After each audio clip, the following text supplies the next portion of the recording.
মুক্তির পানি আজিকে দিল রে, মুক্তির পানি আজিকে দিল রে,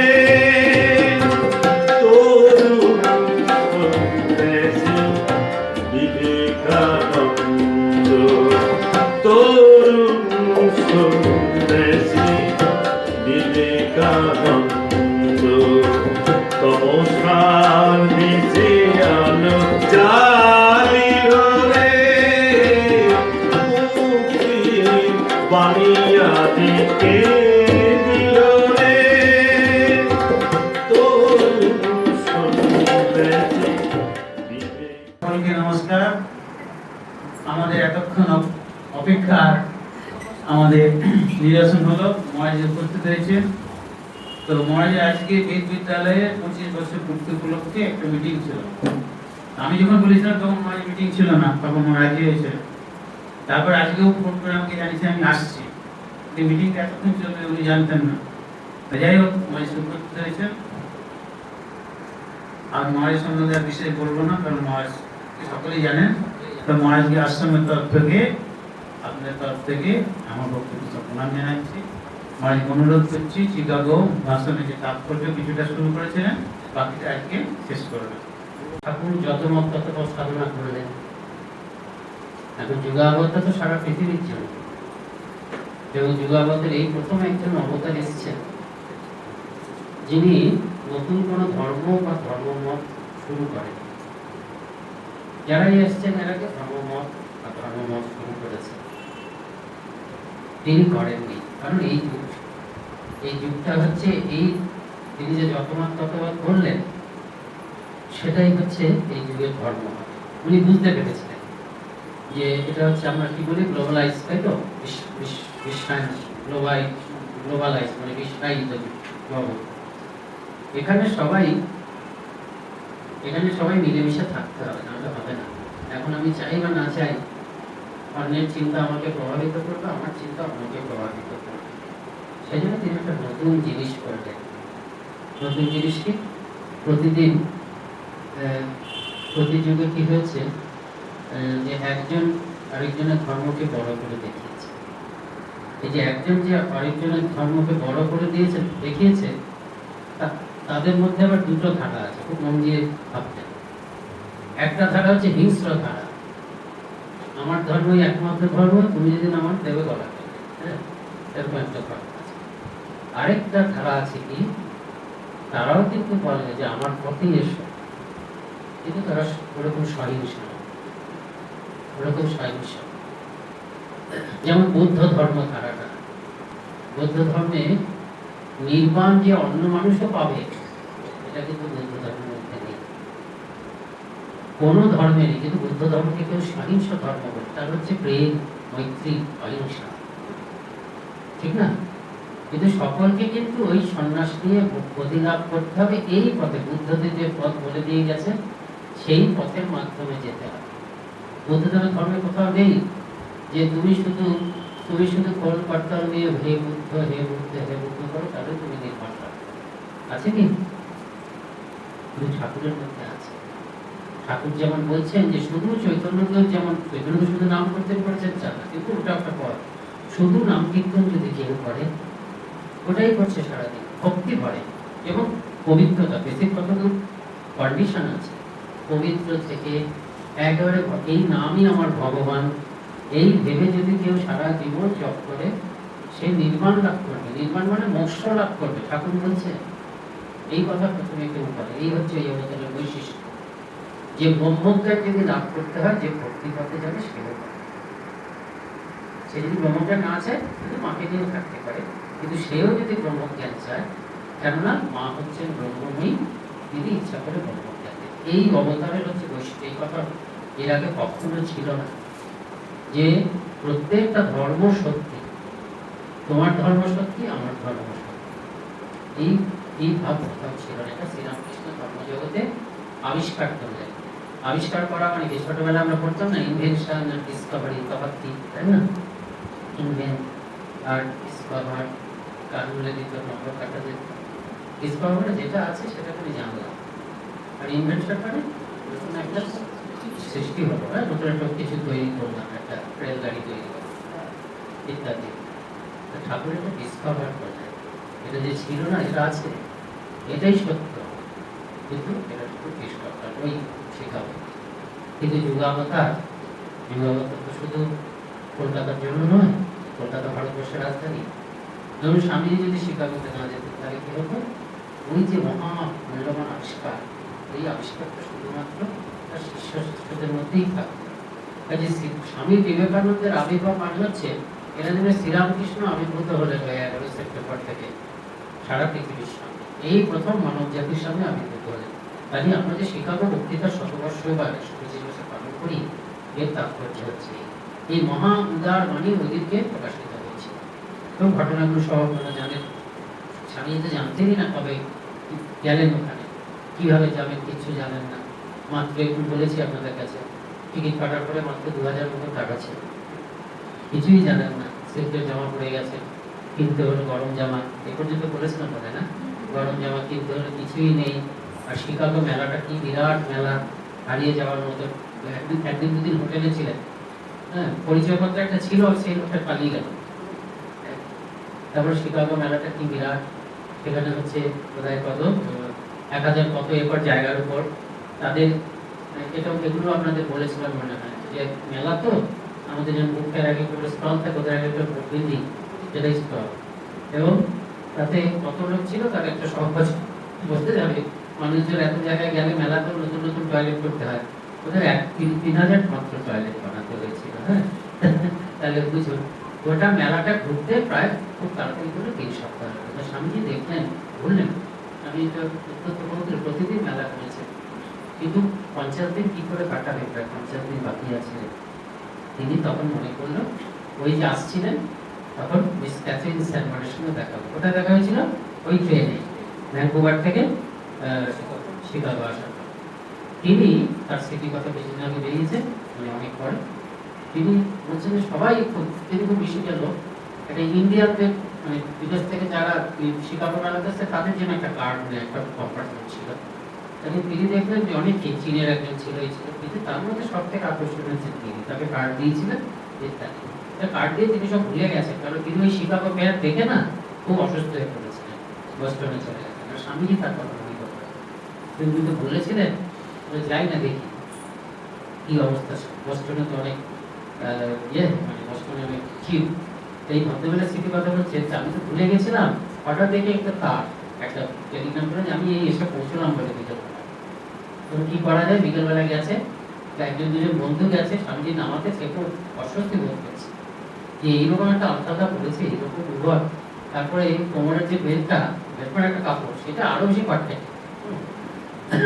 আর দেখছি আমার বন্ধুরা, বন্ধু বা বান্ধবী যাই হোক, তারা বেশি বেশি হাসছে, এবং তারই তো গ্যাস, সেটা তার একটু খারাপ লাগছে।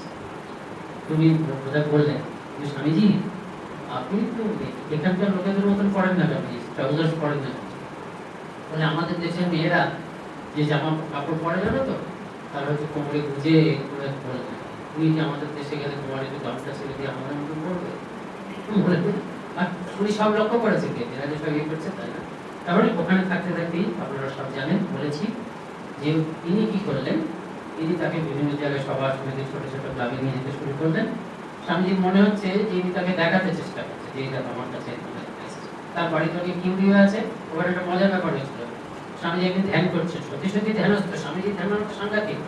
কারণ ওনার বাড়িতে একজন অতিথি এসছে, এসে ভেবেছে কি সত্যি সত্যি একটা বোধহয় লাইফ সাইজ একটা স্ট্যাচু কিনে এনেছে। এটা কোথায় পেলেন, এটা কোথায় পেলেন? তাকে নিয়ে যাচ্ছেন ছোট ছোট সভাতে, স্বামী বক্তৃতা করতে, সব ঠাকুরের ইচ্ছা। যেতে ওখানে যাওয়ার আগে তিনি সব আমেরিকার হালচাল, তারা কি ধরনের কথা বলে, তাদের সঙ্গে কি করে কথা বলতে হয়, সব তিনি জেনে গেলেন। এই করতে করতেই তার ওই যে মিস্টার রাইট, সেইখানে একটা জায়গায় দেখা হয়। মিসেস রাইট পরে একজনকে চিঠি লিখছে, মিসেস রাইট কিন্তু তার বান্ধবীকে, বলে এরকম একটা লোক আমি দেখিনি। তুমি ভাবতে পারো, মানে স্বামীজির এমন কনভিন্সিং ক্যাপাসিটি যে উনি ভুল করেছে, বেলুড় মঠের জন্যই হবে, উনি ভারতবর্ষে একটা হিডেনদের, হিডেন মানে ইন্ডিয়ানদের করে হিডেন বলছে, হিডেনদের একটা কি স্কুল করবেন, তার জন্য লোককে এমন কনভিন্স করলেন যে তারপরে আমি দেখছি ওদের হচ্ছে এই ধরুন চার্চে বক্তৃতা দেওয়ার পরে সবাই আর কি সাবস্ক্রিপশন নেয়, হ্যাঁ, চার্চের ফাদাররা এরকম করে টুপি উল্টো করে নেয়। তুমি অবাক হবে না, সেই বন্ধুকে লিখছে আরেকজনকে, এ এমন কনভিন্স করলো যে তারপরে দেখছি আমাদের মধ্যে কয়েকজন এরকম টুপি উল্টো করে চাঁদা চাইতে শুরু করলো, সবাই মিলে দিতে শুরু করলো হিডেনদের স্কুলের জন্য, হিডেনদের দেশে কিছু হবে তার জন্য যে আমরা আমেরিকানরা দিচ্ছি। এটা এত একটা অবাক কাণ্ড, এত একটা অ্যামিউজিং। সে বলছে আমি আর আমার অমুক বন্ধু পেছনে সরে গিয়ে আমরা হাসছি, we wept till we cried, মানে বুঝতে পারলেন তো, এমন হাসছে, এমন একটা হাসির ব্যাপার যে হাসতে হাসতে চোখ দিয়ে জল বেরিয়ে গেল। মানে এমন একটা শক্তি, মানে এমন একটা মানুষকে ঠাকুর এনেছিলেন না। তারপর তো আপনারা জানেন অধ্যাপক রাইটের সঙ্গে কথা হলো, রাইট কথা বলে মুগ্ধ হলেন, তুমি সেসব কথাগুলো সবই জানেন যে আপনার এত ক্ষমতা প্রতিভা, আপনার তো উপযুক্ত ক্ষেত্র হচ্ছে ওই ধর্ম মহাসভা, সেখানেই এসেছিলাম। তো কি হলো, তো পরিচয়পত্র নেই, আপনার কাছে পরিচয়পত্র ছাড়া মানে us and what right he has got to shine, যে সূর্যকে প্রশ্ন করা যে তার ফিলোথেরাপি অধিকার আছে, এটা বললেন বলে তার একটা পরিচয়পত্র দিতে এমন একজনকে পাঠাচ্ছি যার পার্টিতে আমেরিকার সমস্ত অধ্যাপকের পার্টিতে হবে না, কিন্তু জানেন। আবার সব খুলে গেল, 9 তারিখে রওনা হলেন না, 8 তারিখে সম্ভব, যাই হোক 9 তারিখ সন্ধ্যাবেলা গিয়ে পৌঁছলেন। 9 সেপ্টেম্বর কবে হয়েছিল, 11 সেপ্টেম্বর, 22 সেপ্টেম্বর তারিখ হয়েছে। যখন নামছেন পকেটে যে ঠিকানাটা পরিচয়পত্র আছে, ঠিকানাটা এক ভদ্রলোক, হ্যাঁ আমি জানি, আমি ধর্মবর্ষণ করিয়ে জানি, কিন্তু লোকে যেমন হ্যাঁ আমরা যখন স্টেশন থেকে নামার সময় খুব ব্যস্ত হয়ে যায় না, প্রত্যেকের তো একটা কাজ আছে, ওই লোকটারও কাজ আছে, স্বামীজিরও কাজ আছে। একজনের হচ্ছে যুক্ত পাল্টানোর কাজ, আরেকজন হয়তো বাড়িতে কিছু চাল ডাল নিয়ে যেতে হবে, সেই কাজ। কিন্তু প্রত্যেকের কাজই তার কাছে গুরুত্বপূর্ণ। লোকটা ভুলে গেল স্টেশনে নামার সময়। স্বামীজি কি করেন, কেউ ভাষা বুঝছে না, ওই জায়গাটার প্রতি জার্মান ভাষাটা বেশি, জার্মানিটা বেশি আছে। তারপর স্বামীজি 2 দিন বাদে যে বিখ্যাত হবেন, তিনি তখন একটা মালগাড়ির কামরার মধ্যে রাত্রি যাপন করলেন। ঘুম কিন্তু সুন্দর হয়েছে, স্বামী বলেছে, এত অনিশ্চয় বলে কোনো ঘুমটা ভালো হয়েছে, ক্লান্ত তো, খুব ক্লান্ত। ক্লান্ত আর হচ্ছে কি, মন তো স্থির, যে কোনো মুহূর্তে সমাধিস্থ হয়ে যেতে পারে। পরের দিন ঘুরলেন, ঠিকানাও দেওয়ার পরে খিদেও আছে, খাই হলো না, অনেকবার ঘুরলেন, ঘুরে ঘুরে তারপর ঠাকুরের উপরে অভিমান করে। তা ওই ওনার প্রণামী গিয়েছিলেন, ওনার মুখে শুনেছি মহারাজ আছেন ওখানে, জানেন তো শিকাগোতে বিষাদ মানবী আছে, আপনারা ওরা জানে যে স্বামীজি যেখানটায় বসেছিলেন সেই মিস্টার হেলেন মিসেসের আর বাড়িটারি উঠে গেছে নেই, কিন্তু আমি এখানেই শুয়ে পড়বো, মানে মরে যাবে নাকি, মানে চার্চ ছিল, সেই চার্চটা নাকি আছে, ওই চার্চটা দেখতে যায়, এই চার্চের জায়গা, ওই চার্চের কাছে সিঁড়ির উপর স্বামীজি অবসর নেন করবেন, ঠিক আছে, চার্চটা ভগবানের কাছেই মারা যাবে। সেই মুহূর্তে ভগবান পরীক্ষা করছিলেন মিস্টার বেল মিসেসের, এবং এদের পরিবারের সঙ্গে এরা হচ্ছে মা, ফাদার চার্চ, মাদার চার্চ, আর তাদের মেয়েরা আর ভাইজিরা, ভাইজিরা বাকি যায়, এরা একেবারে স্বামী কি যে সম্পর্কটা চিঠিগুলো দেখলে বোঝা যায়। তো আমরা দেখি বুঝেছে, তাহলে আতিথ্যতা করলে তখন বিকেলবেলা নিয়ে যাবে। দেখুন তারপরের দিন 10টার সময় শুরু হবে, স্বামীজি জান মানে সবাই কত প্রস্তুত হয়েছে, তখন 10ই সেপ্টেম্বর বিকেলবেলায় হিন্দু ধর্মের প্রতিনিধি এসে নামবে, এবং ওরা কিন্তু হিন্দু ধর্মের প্রতিনিধি একজন লিখিত কাগজ পাঠিয়েছে, কিন্তু এরকম প্রতিনিধি পাঠিয়েছে, ওরা ভাবছিলেন এরকম একটা ধর্ম আনরিপ্রেজেন্টেড থেকে যাবে, যার জন্য 11ই সেপ্টেম্বর ওখানকার কাগজে স্বামীজি ছবি উঠেছে, ভারতবর্ষ থেকে 4জন প্রতিনিধি এসছে, তাদের ইন্টারভিউ। তা এরকম যখন হচ্ছে, এবার তো স্বামীজি বলবেন, আমি ভেবেছিলাম যদি 10 মিনিট সময় থাকে তখন আমি এখান থেকে পড়ে দেবো। আপনাদের যেটা বলতে চাচ্ছি, দেখাবো যেটা, যে স্বামীজির ক্ষমতাটা কি, ক্ষমতাটা হচ্ছে কি 11ই সেপ্টেম্বর থেকে 27শে সেপ্টেম্বর, তো একটা মানুষ এই 17 দিনে শুধু ভারতবর্ষ না, প্রাচ্য মহাদেশের সম্বন্ধে চিরকালের জন্য ধারণাটা পাল্টে দিয়েছে। যদি বিবেকানন্দ না আসতেন, হয়তো আরো 100 বছর কি এখনো পর্যন্ত আমরা সারা পৃথিবীর চোখে এই প্রাচ্য গোলার্ধটাই অন্ধকার দেশ বলে আমরা চিহ্নিত হতাম। সেটা আমরা একটু সময় লাগতে পারে, কিছু মনে করবেন না, পাতা উল্টাতে। কিন্তু এগুলি ইয়েতেই আছে এরকম আমাদের ওখানকার কাগজে ধরুন তখন ধর্ম মহাসভা শুরু হয়ে গেছে, কিন্তু সব খবর তো আসছে না। তো ওখানকার খবরের কাগজে দেখা যাচ্ছে যে ওরা একেবারে মানে নিশ্চিত যে সমস্ত লোকেদের মানে সম্মুখে প্রাচ্য ধর্মগুলো এগুলো একেবারে হয়ে যাবে। আচ্ছা, খুঁজে পাচ্ছি এই চ্যাপ্টারই আছে, ওটা কাগজে বলছে যে আছে যে পার্লামেন্টারি জিনিসটা হচ্ছে, সেটা আমি জানি ব্যাপারটা কি হবে, আমরা সব জানি সেটা, যে এই যে এশিয়া থেকে যারা এসছে হিন্দু, হ্যাঁ, চাইনিজ, জাপানিজ, তারা তো সব হাফ সিভিলাইজ, কাজে racial supremacy as well as religious supremacy is confirm. মানে ওরা এসেছে, বলবে ওদের কথা, ওরা জানে না, সেই জন্য ওকে এখানে এসছে, এদের সর্বসমক্ষে প্রমাণ হয়ে যাবে যে জাতি হিসাবেও আমরা হচ্ছে সুপিরিয়র, আর ধর্ম হিসাবেও আমরা হচ্ছে সুপিরিয়র। কিন্তু দেখা যাচ্ছে কিছুদিন পর ধর্ম মহাসভাটা যখন শেষ হয়ে গেছে, তখন বলছে যে আমরা তো এতদিন ভুল জানতাম, আমরা এতদিন জানতাম যে আমরাই শ্রেষ্ঠ, কিন্তু দেখা যাচ্ছে যে প্রাচ্যে এমন অনেক ধর্ম আছে যারা তো আমরা ভাবতাম যে আমাদের মধ্যেই চ্যারিটি আছে, আমাদের মধ্যেই লোকের প্রতি দয়া আছে, আমরাই কিন্তু মানুষের উপকার করি, কিন্তু আমরা দেখছি যে অন্য ধর্ম, আমরা ভাবছি যে খ্রিস্টানিটি একমাত্র দয়ার কথা বলে, খ্রিস্টানিটি একমাত্র বলে যে ধর্ম মানে হচ্ছে তোমাকে পবিত্র হতে হবে, সৎ হতে হবে, কিন্তু ওদের ধর্মেও তো এই কথা আছে, ওদের ধর্মের মধ্যেও তো দেখছি মানুষের কল্যাণ করার কথা আছে, মানুষকে হেল্প করার কথা আছে। তাহলে এতদিন ধরে যে আমরা ভেবে এসেছিলাম যে আমাদের ধর্ম সুপিরিয়র আর ওদের ধর্ম একদম অন্ধকার, ওদেরকে আলো দিতে হবে, তা তো মনে হচ্ছে না। আমার তো মনে হচ্ছে যে ওরা এবং আমরা একেবারে হচ্ছে অ্যালি মানে হচ্ছে আমরা একই সঙ্গে বন্ধুর মতন আছি, আমরা তো এগেনস্টে নেই, আমরা ওরা অন্ধকার দিকে আছে, আমরা আলোর দিকে আছি, এরকম তো নেই। তা এরকম স্বামীজি ব্যাপারটা হয়েছিল। আর প্রথম দিনের বক্তৃতা তো সেটা জানেন, তিনি sisters and brothers of America. অনেকে প্রথম ভাবতো যে অন্যেরা সাধারণত সম্বোধন করে কি লেডিজ এন্ড জেন্টলম্যান। কোনো সময় আমি আরেকটা জিনিসে বলে থাকি, আগের দিন হয়তো বলেছি, শিকাগো বক্তৃতা বলবেন না, হ্যাঁ, স্বামীজির শিকাগো অ্যাড্রেস বলবেন না, অ্যাড্রেসেস ওই একটাই, ওই শিকাগো বক্তৃতা দিয়েছিলেন, দেখবেন এখানে 125তম শিকাগো বক্তৃতা, আপনি একটা বক্তৃতা তো দেননি। স্বামীজির মেন বক্তৃতা হচ্ছে হিন্দু ধর্ম সম্বন্ধে বক্তৃতা, 19 সেপ্টেম্বর যেটা বলেছিলেন, এবং প্রথম দিনের বক্তৃতার থেকে এগুলো কোনো অংশে কম নয়। বিশেষ করে প্রথম দিনের বক্তৃতা তো বটেই, 19 সেপ্টেম্বর এবং 27 সেপ্টেম্বরের বক্তৃতা, এগুলো একদম কম নয়। তা স্বামীজি যে sisters and brothers of America বললেন, অনেকে বলছে যে লেডিজ এন্ড জেন্টলম্যান করে একটা স্টান্ট যেন, তা নয়। মারি লুই পার্ট, এটা মারি লুই পার্টের বই, তিনি কিন্তু ঠিক ব্যাখ্যা করেছেন। কি হয়েছে যে স্বামীজি সারাদিন ধরে, সকালবেলা তো বলেননি, বিকেলবেলা 4-5 জন বলার পরে বলেছে, সারাদিন ধরে তিনি ভগবানের চিন্তা করছে, ভগবানের চিন্তা করতে তার মন একদম একাগ্র।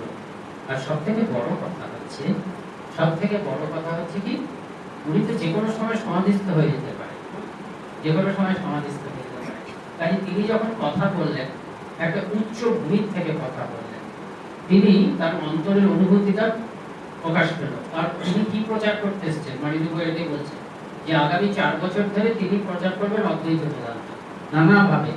অদ্বৈত বেদান্ত মানে কি, যে আমি আছি সবার মধ্যে, আমার মধ্যে যিনি সকলের মধ্যে তিনি। তারপরে অদ্বৈত বেদান্ত মানেই হচ্ছে ভালোবাসা। তিনি সেই অদ্বৈত বেদান্ত, তিনি যেটা অনুভব করেছেন, আমাদের কাছে কথা, তিনি তো অদ্বৈত বেদান্ত অনুভব করেছেন, সেই অদ্বৈত বেদান্তের অনুভব ওই sisters and brothers of America মধ্যে তিনি দিলেন। তার ফলে কি হচ্ছে, সমবেত জনসাধারণ সেই ভালোবাসাটার স্পর্শ করে, এত আপন, এত ভালোবাসা, সেই জন্য তারা উঠে দাঁড়িয়ে করতালি দিল। লোকে বলছে, অন্যেরা বলছে যে কার প্রতি করতালি দিল তারা জানে না, হ্যাঁ, তারা যে সম্বর্ধনা জানালো একটা শক্তির কাছে যেন সম্বর্ধনা জানালো। একজন ভদ্র মহিলা, তার স্বামীজির থেকে বয়সে বড়, 30 বছর তো স্বামীজির বয়স, স্বামীজি সমাজে ওদের সাথে বলতে শুরু করেছে, young in age but ageless in wisdom, young in age ageless in wisdom. তা স্বামীজি বক্তৃতা করছেন, তো সেই ভদ্রমহিলা একটু মিসেস প্রজেক্ট বাইরে দাঁড়িয়ে দেখছে, ভাবছে। উনি পরে বর্ণনা করেছে যে লোকটি যে যখন sisters and brothers of America বললো 5,000 লোক উঠে দাঁড়িয়ে হাত করতালি দিল, কার প্রতি করতালি দিল সেটা যেন তারা জানে না, ওরা আপ্লুত হয়। তা উনি পরে ভাবছেন, এই শেষ হয়ে গেছে, তখন তো সবাই করমর্দন করছে, আর উনি বলছেন যে ওনার একটা মাতৃস্নেহ মতো, যেহেতু অন্য কিছু থেকে এসছে, 30 বছর মানে একেবারে অল্প বয়স, আর উপর সুদর্শন চেহারা। উনি যেসব মহিলারা যাচ্ছেন তারা সব হচ্ছে ওখানকার সোসাইটির টপ মহিলা, তারা জানে যে পুরুষদেরকে কি করতে হয়, চালনা করতে হয়। তা তিনি মনে মনে ভাবছেন যে বক্তৃতাকে তো স্টেজে খুব দিয়েছিল, এখন এই আক্রমণ যদি সহ্য করতে পারে তবে বুঝবো যে তুমি দেব। তারপরে পরবর্তীকালে তো তিনি আরো ঘনিষ্ঠ সংস্পর্শে এসেছেন, তিনি সত্যিই দেবতা। তার আরেকটা ঘটনা হচ্ছে, তিনি দেবতা বলার কারণ আছে, যে দেখেছেন আগার পর তার বাড়িতেই আছে, দেখেছেন, এগুলো পরের ঘটনা। একদিন হঠাৎ স্বামীজিকে তো দেবতার আসনে বসিয়েছেন, কিন্তু একদিন বলছেন, একদিন দেখছি চিচিং এরকম মোটামুটি বাংলা মানে যা ভুল করেছি, তো এই লোকটার মধ্যে তো একটা ত্রুটি আছে মনে হচ্ছে। কি ত্রুটি? যে ঘরের মধ্যে একটা লম্বা আয়না আছে, দেখা যাচ্ছে স্বামীজি আপন মনে পাইচারি করতে করতে আয়নাটার দিকে কাছে আসছে, তাকাচ্ছে, দেখছে, ভালো করে নিজের আবার পিছিয়ে যাচ্ছে। তখন ভাবছে এই তো দেখতে খুব সুন্দর, যাকে দেখতে সুন্দর হয় তারা নিজেকে আরো দেখাতে চাই, কিন্তু নিজের রূপের প্রতি সম্ভবত খুব সচেতন, তাদের চিচিং একদম একটা অত্যন্ত সাধারণ মানুষের মতন গুণ বলুন বা বৈশিষ্ট্য বলুন এর মধ্যে দেখা যাচ্ছে, যে বারবার ধরে পাইচারি করছে, তখন হঠাৎ চোখ পড়ে গেছে এই ভদ্রমহিলার উপরে। কেন বালকের মতো যেন কি সমস্যা রয়েছে, বিশাল সমস্যা। কি যে আমি যখনই এই আয়নাটার সামনে এসে দাঁড়াচ্ছি, আমার চেহারাটা মনে পড়ছে, যেই পেছনে ফিরছি না আমি ঘুরে যাচ্ছি। অর্থাৎ এই জগতে নেই মানুষটি, এই জগতে মানুষটা নেই, সবসময় সমাধিতে থাকছে, সবসময় মনটা উঁচু। ওই উঁচু ভঙ্গি থেকে তিনি কথা বলতেন, যার জন্য তুরিয়ানন্দজি মহারাজকে বলেছেন, তুমি কি মনে করো যে আমি এদের সঙ্গে এতে কথা বলি, I give them something solid, they also receive something solid. এরকম প্রথম দিনের বক্তৃতা তার এরকম হয়েছে। তা কিরকম তিনি প্রভাব বিস্তার করেছিলেন একটা বলি, যে হিন্দু ধর্ম বক্তৃতা, জানো তো এই বক্তৃতার মধ্যেই আছে যে sinners it is a sin to call a man so. এই হিন্দু ধর্ম বক্তৃতা সম্বন্ধে ভগিনী নিবেদিতা একটা কথা বলেছে। ভগিনী নিবেদিতা যখন ওই স্বামী বিবেকানন্দের ভূমিকাটা আছে করেছে, তো বাণী রচনার ভূমিকাটা অসাধারণ। এই বাণী রচনার ভূমিকাটাতে ভগিনী নিবেদিতা হচ্ছে 90% আলোচনা করেছেন হিন্দু ধর্ম বক্তৃতার উপর। ভগিনী নিবেদিতা কিন্তু হিন্দু ধর্ম বক্তৃতাটা কি স্বামীজির প্রধান মানে শিকাগো ধর্মসভার প্রধান ভাষণ বলে মনে করেছে। তিনি বলছেন যে ভবিষ্যতের হিন্দু মা না, হিন্দু মা এবং বাবা তাদের সন্তানদের যখন তাদের পিতৃপুরুষের ধর্ম সম্বন্ধে পরিচিত করিয়ে দিতে চাইবে, তখন কিন্তু এই বইয়ের পাতাতে এই স্বামীজির হিন্দু ধর্মের কথা। বইটা বলছেন যে যখন তিনি বলতে শুরু করলেন, তার বিষয়টা কি ছিল? Religious ideas of the Hindus, হিন্দুদের আধ্যাত্মিক ধারণা। কিন্তু যখন তিনি শেষ করলেন, হিন্দুইজম ওয়াজ ক্রিয়েটেড, হিন্দু ধর্ম যেন সৃষ্ট হয়েছে। কেন বললেন ভগিনী নিবেদিতা এই কথাটা? বলছেন একটা কথা বইতে বলছেন, আমি ইংলিশ টু বাংলায়, this is for the first time Hinduism was generalised by a mind of the highest order. একদম অবতার সদৃশ একটি মানুষ, তিনি এই প্রথম হিন্দু ধর্মটাকে জেনারেলাইজ করালেন, সাধারণীকৃত পর্যন্ত। অনেক কিছু ব্যাপার আছে, এতজন মানুষ বসে আছে, আমরা বললাম আপনারা সবাই ভক্ত সম্মেলনের টিকিট কেটেছেন, তো এই সবার মধ্যে যেটা কমন সেটা হচ্ছে সাধারণ, মানে জেনারেলাইজ। তিনি প্রথম হিন্দু ধর্মটাকে জেনারেলাইজ করলেন, বলছেন এইটা হচ্ছে হিন্দু ধর্ম ক্রিয়েটেড। হিন্দু ধর্ম তো ক্রিয়েট করা যায় না, একটা ধর্ম এতদিনের ধর্ম। নিবেদিতা বলছে যে স্বামীজি সৃষ্টি করলেন, কিন্তু নিবেদিতা যেটা বলছে সেটা দেখুন, এই হিন্দু ধর্ম আমাদের কত যুগ যুগ ধরে প্রবাহিত হচ্ছে, তাই না? মুনি ঋষি, তাদের কারো কারো নাম জানি, যাজ্ঞবল্কের নাম জানি, কিন্তু অনেকের নাম জানি না। বেশিরভাগ সিদ্ধ মহাপুরুষ তাদের নাম জানি না। তারা এই হিন্দু ধর্মটাকে তৈরি করেছেন তাদের সাধন ভজন দিয়ে। তারপর অবতারেরা এসেছেন। অবতারেরা হচ্ছে ঐতিহাসিক পুরুষ, হ্যাঁ, ইতিহাসে তাদের নাম আছে, স্থান আছে। সেসব অবতারেরা এটা করেছেন। কত সাধু সন্ত এসেছে, মরমিয়া সাধু, মীরাবাই, ওই তো সেদিনকার কথা। তারপরে ধর কবি, নানক, দাদু, কত সাধু এসেছে, তাদের নামও জানি না, কেউ করি না। এরা সবাই মিলে হিন্দু ধর্মটাকে তৈরি করেছে। এই 2019 সালে হিন্দু ধর্ম, হ্যাঁ, তার মধ্যে শ্রীরামকৃষ্ণ আছে, বিবেকানন্দ আছে, মা আছে, সবাই আছে। হিন্দু ধর্ম শুধু বিবেকানন্দের দ্বারা ক্রিয়েটেড নয়। তবে নিবেদিতা কি বলছেন, নিবেদিতা কি বলছেন, সেটাই প্রয়োজন। এরা সবাই ক্রিয়েট করেছে, কিন্তু আর কেউ এই কাজটি করেনি। কি কাজটি করেনি? কেউ নয়, শঙ্করাচার্য নয়, চৈতন্যদেব নয়, আমাদের উপনিষদে মুনি ঋষি, বৈদিক ঋষিরা নয়, আর কেউ এই কাজটা করেননি যেটা বিবেকানন্দ করেছেন, অর্থাৎ তার গুরুদেব করেছেন। তিনি কি করলেন? তিনি গোটা হিন্দু ধর্ম, যেন গোটা ভারতবর্ষের দিকে তাকাই যদি আমি আকাশ থেকে, সেরকম একটা, তিনি গোটা হিন্দু ধর্মটার দিকে তাকালেন। তিনি প্রথম মানুষ যিনি আমাদের হিন্দু ধর্মটাকে সামগ্রিকভাবে তিনি দেখলেন। দেখে কি করলেন? তার মধ্যে কতগুলো জেনারেল কমন জিনিস, যেগুলো কি মূল জিনিস, সেগুলোকে তিনি প্রথমে আমাদের সামনে উপস্থাপিত করলেন। এই হিন্দু ধর্মে যাগযজ্ঞ আছে, তাই না? হিন্দু ধর্মে কত প্রক্রিয়া আছে, কত অজস্র সাধন ভজন আছে। স্বামী কি হিন্দু ধর্ম বক্তৃতাতে অজস্র সাধন ভজনের কথা বলেছেন? ঠাকুর যে সাধনগুলো করেছেন তার কথাও বলেননি, কিন্তু জেনারেল কতগুলো তত্ত্ব দিয়েছে। এই যে জেনারেল তত্ত্বগুলো দেওয়ার মানে কি? এটা বোঝা গেল হিন্দু ধর্ম দাঁড়িয়ে আছে। এগুলোর সঙ্গে একটাও বাদ দিলে হিন্দু ধর্ম থাকবে না। আবার এগুলোর সঙ্গে ধরুন আমি একটা নতুন আচার্য এসেছি, আমি ওগুলোকে বজায় রেখে তার সঙ্গে আরো 10টা যোগ করলাম, তাহলে কি হবে? হিন্দু ধর্ম থাকবে। যার জন্য এই হিন্দু ধর্ম বক্তৃতাটা এত দিক থেকে গুরুত্বপূর্ণ। এবং এই হিন্দু ধর্ম বক্তৃতা আর সবাই নিজে নিজের ধর্ম সম্বন্ধে বলেছে। ধর্ম মহাসভায় জানেন তো 165 মতন বক্তা ছিল। এর মধ্যে 110 জন বা 15 জন, মানে বেশিরভাগ 90% তারা ছিলেন খ্রিস্টান। এবং তারা জানতেন এখন কনফিডেন্ট ছিলেন যে সবাইকে ডেকে এনে সবাইকে, এতদিন পর্যন্ত ধর্ম প্রচার করতে হতো, কিন্তু অন্য ধর্মের মানুষগুলো এসছে তো ওরা আপনি ওরা জানে না তো, আপনার দেখবে যে যীশু খ্রিস্টের ধর্ম কত মহান। আর এরপরে কি হবে? ওদের কাছে যেতে হবে, ওরাই বলবে হাজির করে, একটু আমাদেরকে একটু এই যীশু খ্রিস্টের ধর্ম দিন না কেন। যেমন ভক্ত সমাগম টিকিটের জন্য কান্নাকাটি করি আমরা, ওরাই বলবে টিকিট ফুরিয়ে গেছে, যেমন আমাকে একটু যীশু খ্রিস্টের ধর্ম দিন। এতটা ওরা কনফিডেন্ট ছিলেন। কিন্তু একেবারে ব্যাপারটা গোলমাল হয়ে গেল। কিন্তু স্বামীজি যে গোলমাল হলো ব্যাপারটা, স্বামীজি কোনোভাবে ছোট করলেন না। আপনি যদি হিন্দু ধর্ম বক্তৃতাটা পড়ুন, সেখানে স্বামীজি পরিষ্কার বলছে যে আমি আপনাদেরকে একদম বলছি যে আপনার গোটা হিন্দু ধর্মের মধ্যে থেকে একটা শব্দ বের করুন যেখানে বলা আছে যে শুধু হিন্দুই ভগবান লাভ করবে, আর কেউ। এই যে কথাটা বললাম না, বুদ্ধদেবের কথা বললাম না, যারা অনুদার তাদের মধ্যে দুটি ভাব। এক ধর হচ্ছে সাংঘাতিক, একেবারে মেরে কেটে ইয়ে করে শেষ করে দেবে, আর এক ধর হচ্ছে শান্ত ভদ্র। কিন্তু তারাও বলছে যে তুমি এখনো পারোনি, আচ্ছা ধৈর্য ধরো, কিছুদিন কৃপা হলে তুমি আবার বুঝবে যে আমি যে কথা বলছি সে কথা ঠিক।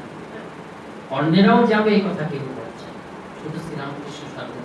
এই নতুন ধারাটি সারা পৃথিবীতে প্রকাশিত হলো বিবেকানন্দের দ্বারা, শেখা বক্তৃতার মাধ্যমে। এটা প্রয়োজন ছিল, এটা একটা বক্তৃতা নয়, বিবেকানন্দের পাণ্ডিত্য নয়, এটার জন্য দরকার। এবং সারা পৃথিবী এটাকে, যার জন্য ওরা বলতে শুরু করলো কি আকাশের মতো উদার, সমুদ্রের মতো নদী।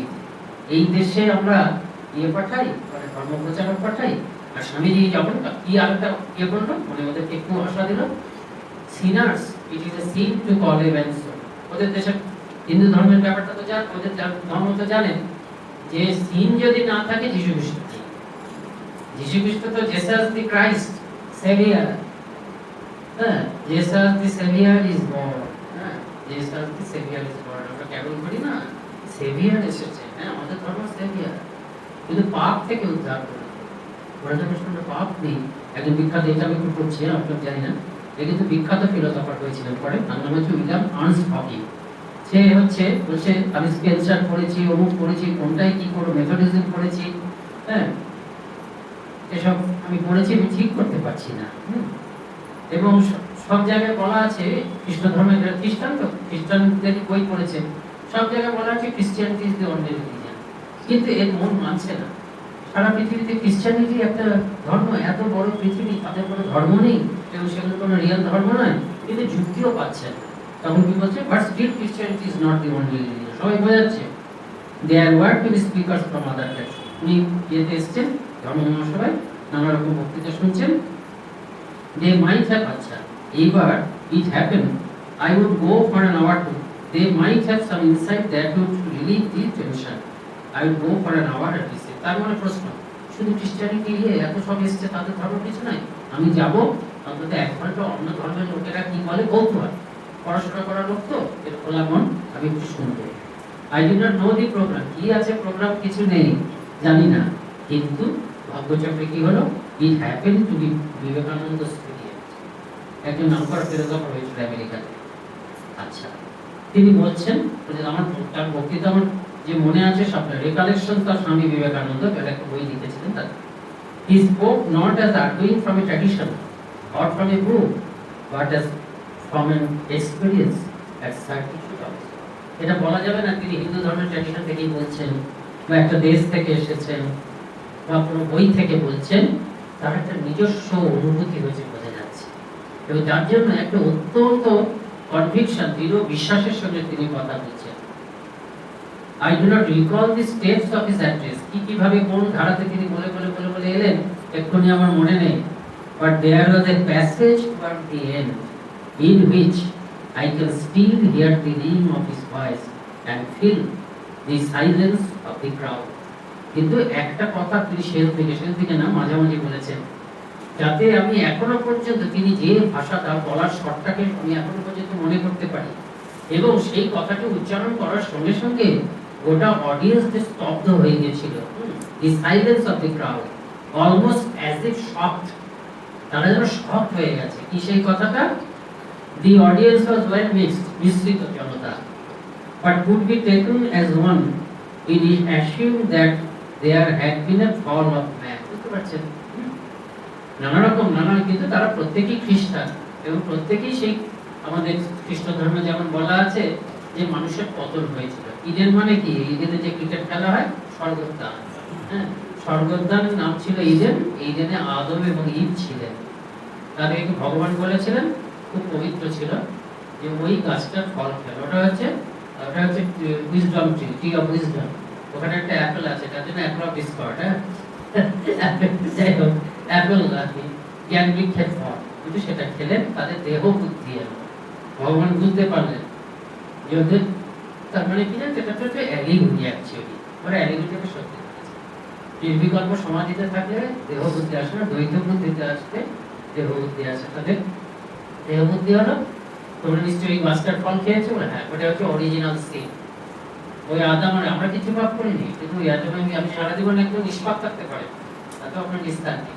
ওই আদাম আর ঈদ যে পাপ করেছেন, সেই পাপের সংস্কার। একটা পাপ থাকে, পাপ থেকে তো তার করতে হবে। জিসাস দি ক্রাইস্ট অনলি বিগটন সন, তিনি এলেন। তো সেইটা বলছেন ফল। কি বললেন উনি?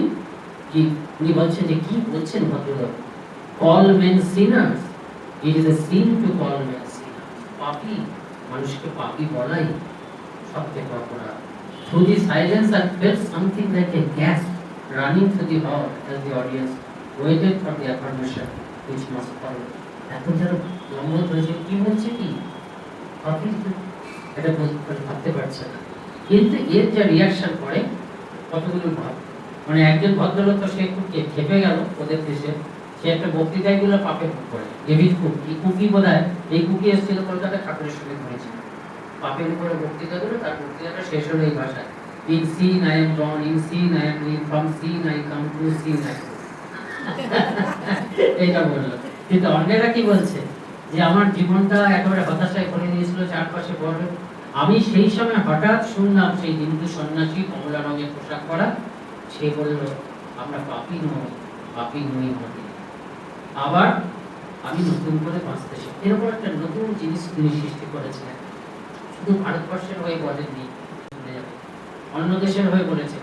এবং প্রতিদিন তিনি বক্তৃতা শুনতেন। একদিন রাত 9টা বেজে গেছে, তিনি বক্তৃতা শুনতে গেছে। হঠাৎ অ্যানাউন্স করলো যে যার বলার কথা ছিল সে আজকে আসে। আর বক্তাদেরকে একটু আলাদা জায়গায় ওই স্টেজের কাছে রাখা, তো এমন সময় অডিয়েন্স রাত 9টা ভর্তি। তারা দেখেছেন যে স্বামীজি বসে আছে। আর একটু আগে মানে চীনের একজন খ্রিস্টান প্রচারকর্তা, মানে খ্রিস্টান হয়ে গেছেন, তিনি রিলিজিয়ান ইন পিকিং এটা বলছেন, এবং সেখানে কি কি করলে খ্রিস্ট ধর্ম বলা যায় সেটা বলছেন। তা স্বামীজি বললেন যে আমি বলবো না, আমি বলতে আসেন, আমার শরীরটা ভালো না, শুনতে এসেছি। না না না, বলতেই হবে। তখন সবার বিরুদ্ধে বলছেন। বলার আগে তিনি উঠলেন, উঠে কি সভাপতিকে জিজ্ঞেস করলেন, আচ্ছা আমি যে একটু অনেস্ট ক্রিটিসিজম করি, আপনাদের কিছু রাগ করবেন? বললেন না না। তারপর বলেন, এই বক্তৃতাটাই ছোট্ট করে আছে, আপনারা যারা পড়েছেন, religion is not the crying need in India. ধর্মই ভারতবর্ষের একমাত্র ইয়ে। তিনি প্রথমে যেটা বললেন, এবং তার কাছে সারা পৃথিবীর জন্য তিনি এসেছেন।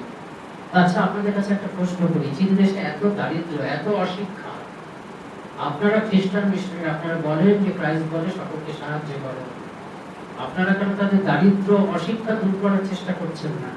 তাদের এত দিনের প্রাচীন ধর্ম কেন দূর করার চেষ্টা, তার জন্য এত শক্তি ক্ষয়, এত অর্থ ব্যয়। তারপরে ভারতের এই সারা পৃথিবীর মানুষকে হাজার হাজার বছর ধরে ধর্ম শেখানোর মতো ধর্ম ভারতবর্ষে আছে। ভারতবর্ষের অভাব ধর্ম নয়, ভারতবর্ষের রুটি, আমরা রুটি চাচ্ছি, তোমরা প্রত্যেক ধর্ম দিচ্ছি। এগুলো তো বললেন। তারপর 4 বছর তো তারপরে কি হলো, স্বামীজি শিকাগো থেকে যখন চলে আসছে, ভারতবর্ষে যখন চলে আসছে, তার আগে শেষ করে দেবো, একদম চিন্তা করতেন না। তার আগে বেদান্ত, তো বেদান্ত চর্চা করছে ওখানকার সব কিছু কিছু বিশিষ্ট লোক। তাদের ওখানে ইন্টারভিউ নেওয়া হচ্ছে যে আপনার বেদান্ত ব্যাপারটা কি। মানে আমরা মনে করি ক্রাইস্টই একমাত্র ইয়ে নয়, আমরা ক্রাইস্টের মূলে যেতে চাচ্ছি, সেটা হচ্ছে বেদান্ত। আমরা অনেকে মনে করে যে আমরা যারা নাজারেতের অবতারকে আমরা তুচ্ছ করছি, না, নাজারেতের অবতারকে এবং তার ধর্মকে আরো ভালো করে বোঝার জন্য আমরা করছি। ওখানকার কাগজে খবর বেরোচ্ছে, আমাদের কাগজে। এবং সেই গ্রুপটা তারা রামকৃষ্ণানন্দজি মহারাজকে চিঠি লিখেছেন আলমবাজার পরে, যে আমরা হচ্ছে পৃথিবীর নবীনতম দেশ, আর আপনারা হচ্ছে পৃথিবীর প্রাচীনতম দেশ। যদি বিবেকানন্দকে না পাঠাতেন আমরা বুঝতে পারতাম না যে আপনাদের এই প্রাচীনতম দেশের মধ্যে আমাদের নবীনতম দেশের জন্য কি ভালোবাসা ঢুকিয়ে আছে। এবং আমরা বুঝেছি, আমরা এই বেদান্ত চর্চা করছি। তবে স্বামীজি যখন চলে আসছে, শিকাগো স্টেট ধর্মসভা শেষ হয়ে গেছে, তারপরে ওখানকার মারি মেডিসিনাল বলে একটা মহিলা নন, কিন্তু পুরুষ, তিনি বিজ্ঞান শাখার সভাপতি ছিলেন।